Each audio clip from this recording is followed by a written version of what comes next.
Secret number 23. Don't let others bring you down. Jimmy Carter said, "My faith demands that I do whatever I can, wherever I can, whenever I can, for as long as I can, with whatever I have, to try to make a difference." One day, the sage Tulsidas saw a scorpion that was struggling to escape from a river. The scorpion was about to drown when Tulsidas reached over and saved it. The scorpion immediately stung Tulsidas. In shock, Tulsidas dropped the scorpion back into the waters, where it began struggling again to keep from drowning. Tulsidas again reached over and picked up the scorpion to save it from drowning. The scorpion stung Tulsidas once again. This happened 3 more times before Tulsidas was finally able to toss the scorpion to safety in the wooded land around the river. A man who had been watching this whole incident walked over to Tulsidas and asked him, "Are you crazy?" Tulsidas replied, "It is the scorpion's nature to sting, and it is my nature to be helpful to all beings. If the scorpion keeps its nature, even in the face of death, why should I give up my compassionate nature in the face of his sting?" One of the great challenges in life is to stay true to the best of what exists inside of us. Others can either help to raise us up into greater levels of awareness, or they can keep us limited to their small views of who and what they think we are or should be.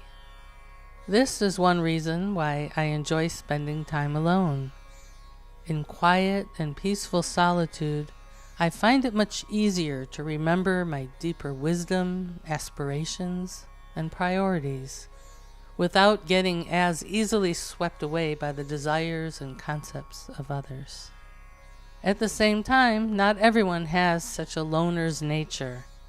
Therefore, the key is to find friends and acquaintances who support your growth into being the best that you can be. If you don't feel you have a choice about being in the company of folks who have distorted judgments about you, then you may want to use that experience as an opportunity to practice keeping your strength of character, even in the midst of their scorpion stings. When we stop being so concerned about what other people think of us, this one shift eliminates so many potential causes of unhappiness. All of a sudden, we're not worried about every pound we gain. We're not worried about being embarrassed from making a mistake, or about if the clothes we're wearing have gone out of style, or about whether the people who we like to spend time with make us look good in others' eyes. With freedom from the judgments of others, we don't have to feel compelled to go under the knife so that others will approve of our breast size, or to worry if some of our active hair follicles start thinning, or if a few gray hairs or wrinkles start popping up here and there, which they most certainly will if we live long enough to grow old. Plato said, "The man who makes everything that leads to happiness depend upon himself and not upon other men has adopted the very best plan for living happily." Instead of focusing on what others think about us, we can focus on what we think of ourselves. An entire arena of potential unhappiness is dissolved when we simply stop worrying so much about what others think of us. With this one shift, you'll have the freedom to try something and then change your mind if you don't like it. You won't be worried that people will judge you for quitting even when your goal in quitting one path is to pursue what you hope will be a better road. You can try and fail and get right back up to try again if that is what your inner guidance says to do, without worrying that others will be gossiping about your initial failure. What do people know of your deepest aspirations and dreams, of your faith and hopes and unrealized potential? People usually only know what they can see, if that. If we try to please people's judgmental perceptions and opinions all the time, we'll be spending a great deal of our focus, energy, and other resources on a superficial dance of outer appearances that ultimately dissolves. So many of the things we do that keep us from being happy, and so many of the things we don't do that would make us happy, come from concern over what other people might say or think about us. Many have disregarded their deepest goals because they didn't want to disrupt whatever plans their family had made on their behalf. Some may have been scheduled to go to college but found something else that was their true calling. Yet many would squelch that inner passion and longing just so nobody will get mad at them for going against expectations. Entire lives have been built on trying to please and impress others, with entire dreams for true happiness left lost and abandoned by the roadside. What's important in living a happy life is to have what you need and want, and not what other people will be impressed by or what they think you should need or want. And your other job is to strive to keep your needs and wants in harmony with your higher nature and with the deep inner wellspring of soul wisdom that knows exactly what you truly need in every moment. Of course, it is fine and well to listen and take into account the advice of those whose opinions you respect. Yet once you are officially an adult in society's eyes, your life is your responsibility. Don't let others bring you down. Maybe you were born with a talent and love for playing musical instruments, but your macho father pushed you to spend your after-school time in sports. Maybe you had spiritual or artistic aspirations that were squelched by those who wanted you to focus on endeavors they thought were more important. Maybe your parents wanted to be grandparents, and you decided to have children to fulfill those expectations. I remember years ago, while I was living in the monastery, my grandmother tried to convince me to marry and have children. Her main reason that one should have kids was so you'll have someone to take care of you when you're old. What a gamble that is. Spend 2 decades of your life slaving away for a child you may not even want, with expectations of great rewards in the distant future, and hope that you don't end up with a kid who hates you and runs away from home, or one of any other variety of possible outcomes that might keep you from getting your expected returns from this substantial investment. So many unwanted situations come from this one quality of caring too much about what other people think of us. Even if you spend all your efforts to please everybody, truthfully, in the end, none of that really matters so much. You may do everything that people want you to do, and then do one thing wrong and find yourself being harshly judged anyway. I first learned not to let others bring me down as a child, when my family moved from a simple, poorer city into a much wealthier suburb. My sister and I experienced a great deal of prejudice from the other children, most of whom were much more well-dressed and well-cared for than we were.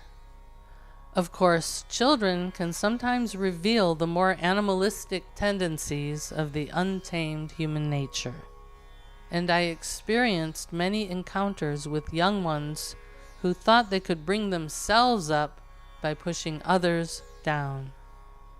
Although this was not a pleasant experience, it did teach me to hold my own in life and to not let others bring me down, try though they might. For several years, until finally moving into the more pleasant and friendly waters of junior high school, I experienced being somewhat of an outcast. Although the experience was often challenging, during this time I also gained some precious blessings. Unlike many of my fellow classmates, I was not so focused on social hierarchies or childish spats. I learned to enjoy being alone. I became more inwardly focused and found a certain peaceful enjoyment there. I learned to watch the world and to listen to my inner soul, even though I didn't call it that at the time. This inner growth prepared me by age 20 to make the biggest leap of trust that I'd made up till that point. After being brought up as an atheist my whole life, I left right in the middle of college to pursue a monastic life. I moved into the ashram of my guru, Swami Muktananda. For me, leaving college to move into an Indian ashram at age 20 was definitely an unexpected twist, not only for me, but for my friends and family as well. After all, this took place in 1980, long before topics such as spirituality, yoga, gurus, or meditation became familiar and prevalent in society. About the only spiritual books you could find in those days were pop psychology paperbacks and old occult-style books. Moving into an ashram was simply not an acceptable choice to make in our suburban town. Yet I thank God that I found the strength to follow my heart's calling, in spite of having to take the heat of other people's burned expectations. In fact, because of the independent spirit I developed during my childhood years, I didn't really feel very much heat at all. I was inwardly guided to take this surprising step, and nobody was going to be able to keep me down. The next 10 years of monastic life transformed and uplifted me from the inside out. I thank God every day that I was able to follow my own guidance instead of relying on the group mentality of my society at that time. From this successful leap of faith, I learned that you don't need to have the approval of everyone else in order to be happy. Therefore, my suggestion is to keep your focus on what you believe is right, while remaining open to any helpful suggestions that come from those around you. Even to progress in our spiritual evolution, we have to have some detachment from the opinions and expectations of others. For example, if you have evolved to a point of seeing beyond certain limited perspectives, well, you can be sure that people who still have those limited perspectives aren't going to want you coming around and messing with them. I remember years ago when, if I mentioned to someone that I did yoga, they would look shocked at my doing something so weird, or they may have made fun of me for doing something so strange. Of course, now yoga is all over the place. But if I had waited to enjoy its benefits until the rest of society caught up to it, then I would have missed the best opportunities of my life. Although you may find it beneficial to fit into whatever culture and social system you've taken birth into, you don't have to be limited by such structures in your own mind, heart, and soul. Don't let others bring you down. For example, if you believe that death is not bad, but is rather the passing of a soul into heaven or back into its original nature, then don't let the anguish and sorrow of others keep you from trusting your higher vision when someone you know passes over. This is where the dual awareness explained in Secret Number 7 can also come in handy.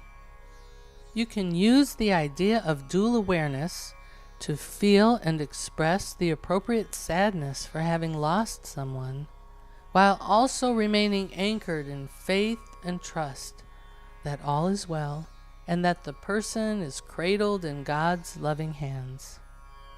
Don't let others keep you from singing the song you are here to sing in this grand symphony of life. Find your song, find your essence, find your dreams, find your greatest destiny. Find your path of harmony, and you will also find spiritual happiness.